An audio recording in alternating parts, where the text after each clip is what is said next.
Check the mailbox, will you, Johnny? At the time, this was a question I heard every day. We'd been having some problems, apparently. Our mail had stopped showing up about a week prior, and after about 5 days of this, my dad went down to the post office to see what was up. They told him that they weren't sure why he wasn't receiving his mail, because he was still on the route, and were pretty sure it was all being put in the mailbox. My dad was furious, as he was expecting a check in the mail that was apparently pretty important if we wanted to keep the lights on after another couple of weeks. So, every day when I got up, he'd ask me to run out there and check the mail. Being a 12-year-old kid at the time, I guess I didn't really appreciate how serious this situation could be, because I remember being really annoyed with him. I couldn't understand why he couldn't check the mail himself. But it was on this morning I found myself quite happy I decided to make the trek. I ran outside, quickly looked in the mailbox, and was ready to sprint on back to the house to tell my dad the still disappointing news, when I just so happened to turn my head to the right. On the ground, on a pile of dead grass just over the property line into our neighbor's yard, was a VHS tape. Curious, I walked over and picked it up. It didn't have any markings on it, no stickers or anything that would help me to guess what was on it. Just some run-of-the-mill black, blank VHS tape. Huh. After my mind turned to the question of what was on the tape, I made the decision to pick it up and take it on inside. My dad was pretty upset about the mail, but I was quite happy I'd made the trip. I went into my room and shoved the tape into the player. As I pressed the play button on the remote, my thoughts were on dinner that night, as I knew my mom picked up a frozen pizza the day before that I really hoped she'd make soon. You know, usual kid concerns. Well, as the VHS tape booted up, it went to a few seconds of static, and then a shot of the inside of a factory.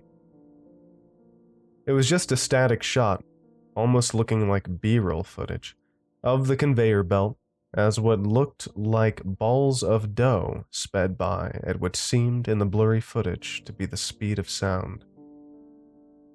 Then, the camera cut to another part of the machinery, where it was being flattened and covered with thick red liquid. I continued watching as it became more and more obvious that I was watching the construction of a pizza. I laughed to myself at what a coincidence that was, and became even more impressed as I saw the raw pie get slid into a plastic wrap and shoved into a paper box for shipment. Looking at the logo on the box, I actually felt butterflies in my stomach at the realization that not only was it a frozen pizza, it was the exact frozen pizza, brand and everything, that my mom had bought the night before and that I was just thinking about. Now, this may seem rather trivial, but I thought this was the most interesting coincidence in the world, and ran to the living room to grab my mom and show her. But when we got back into my room and I pressed play, my excitement quickly shifted to confusion.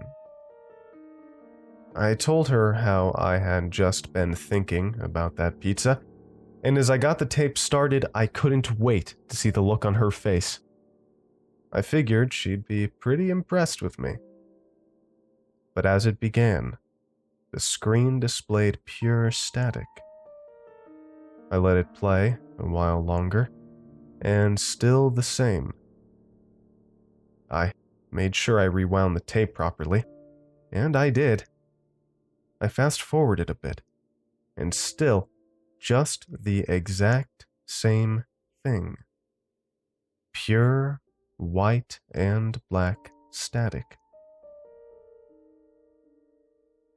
My mom was just like, "Oh, that's nice, dear," or, something like that, and went back to the living room while I tinkered with the remote. What's wrong with this thing?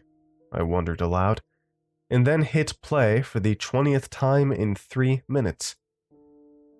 And that's when the static disappeared. In its place, I found myself staring at a chalkboard, like the kind you'd find in a classroom. It was a static shot, the board taking up the entirety of the frame. Nothing was happening, and then an arm extended from the right side of the screen with a piece of white chalk in their hand, and drew, very slowly, a large question mark against the deep green chalkboard.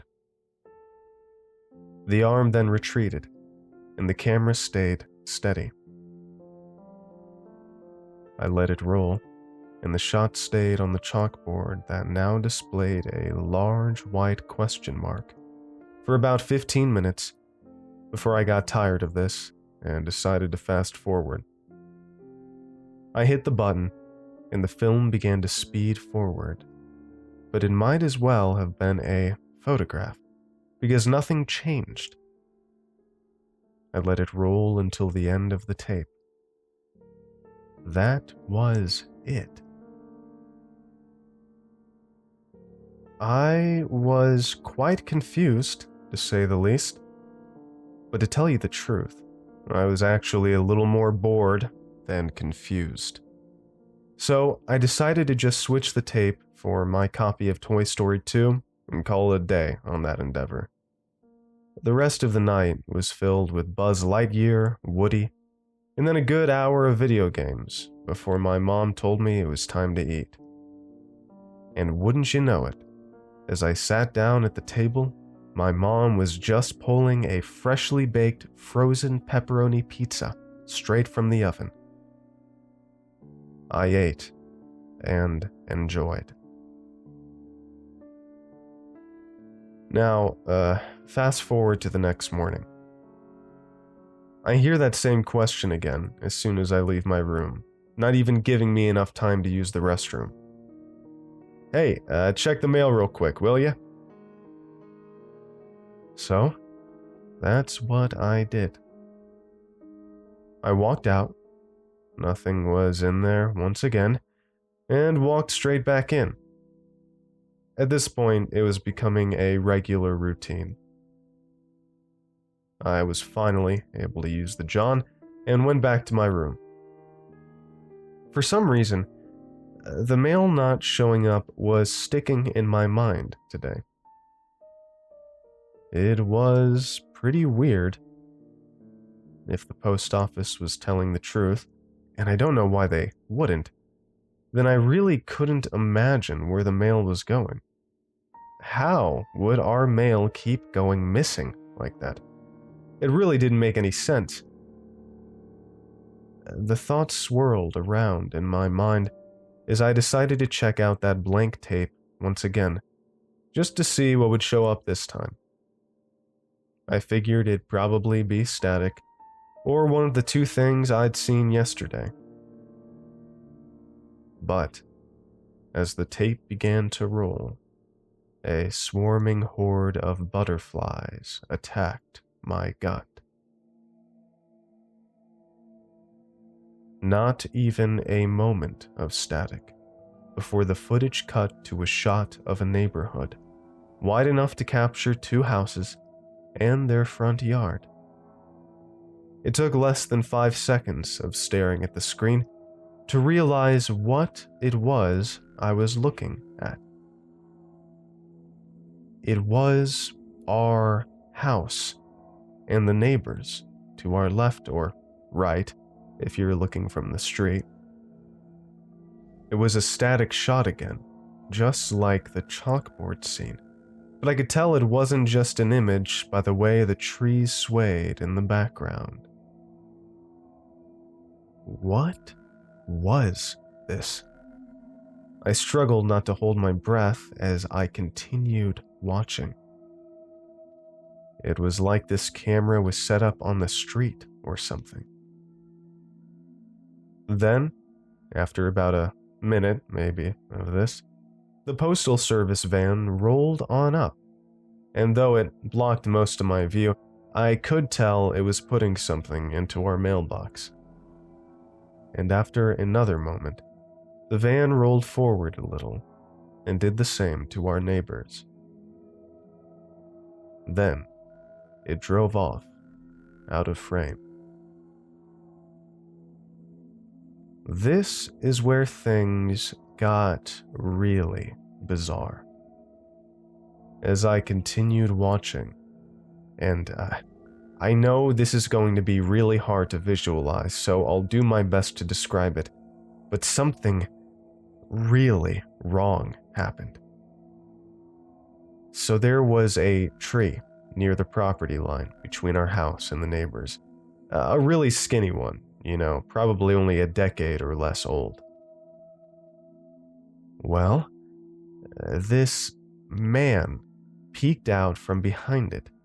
Like, in one of those old cartoons or something, where Bugs Bunny leans out from behind a tiny little pole, like he could somehow fit behind it to begin with. It was like that. This fairly large human figure leaning out, looking directly towards the camera, the rest of his body impossibly still, hidden behind the tree. However, to be fair, I only assume he was looking at the camera because I couldn't see his eyes. In fact, I couldn't really make out any features whatsoever. Despite being in the bright morning sun, this figure was like a black hole, like he was composed of antimatter or something, as he appeared just like a large black shadow of a human figure. After a few moments of him halfway leaning out from behind the tree, he emerged fully and began floating towards our mailbox. Now, I say floating, not because he was off the ground, but because he wasn't bobbing up and down or swaying slightly, like if he was walking. He just slowly and smoothly glided over to our mailbox. He didn't move a muscle, but the mailbox hatch popped open, seemingly of its own accord, and the letters inside seemed to levitate out and be absorbed into where the man's chest should be. Then, the black creature floated back on over to the tree and seemed to disappear behind the skinny branch of an organism. A few more moments passed before the tape turned to static. I was absolutely flabbergasted at what I had just seen, and I felt scared out of my wits. What in the world had I just witnessed, and how was this possible?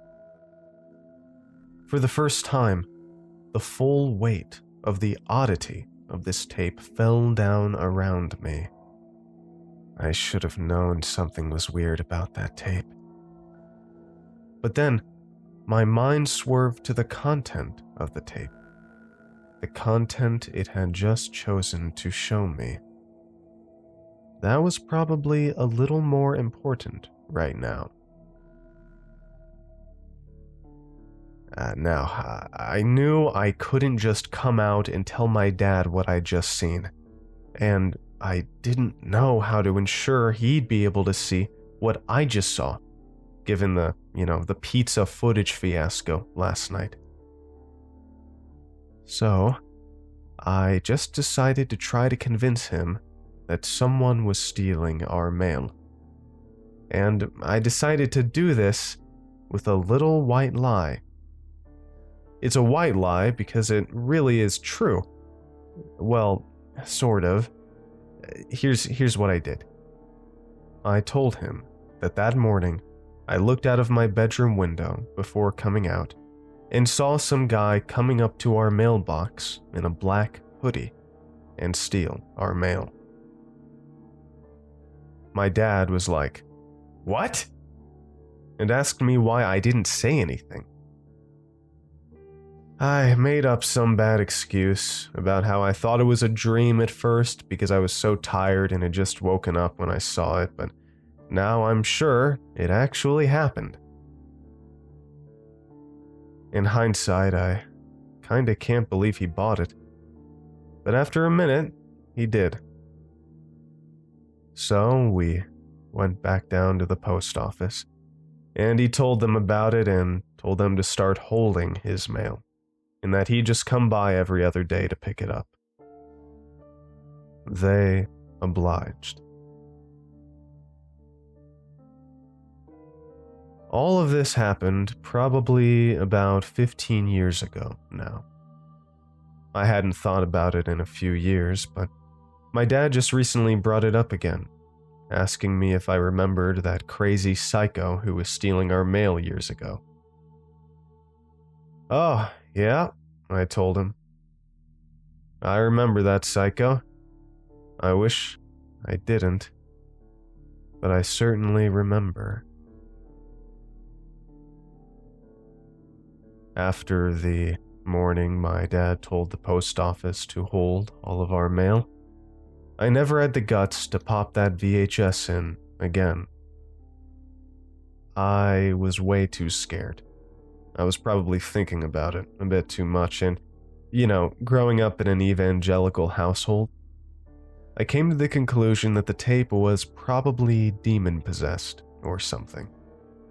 And I became convinced the only safe thing to do would be to destroy it. That weekend, when my parents went out of the house, I started a bonfire in the backyard. I filled it with cardboard and boxes and wood scrap. After it got going, I threw the tape into the flames. It let off one of the oddest sounds I'd ever heard in my life. It wasn't a scream, but it was similar. A high-pitched and undulating, grating tone. It went on for minutes, before suddenly coming to a silence. The flames raged on for another hour or two, before it put itself out. These days, I kind of wish I kept the thing, just to experiment with more and see if I could get a better understanding of what exactly was going on there. But, as is always the case in these situations, you just gotta say, "Oh well. The past is the past." And, in this circumstance, it might be better the past stays in the past, anyways.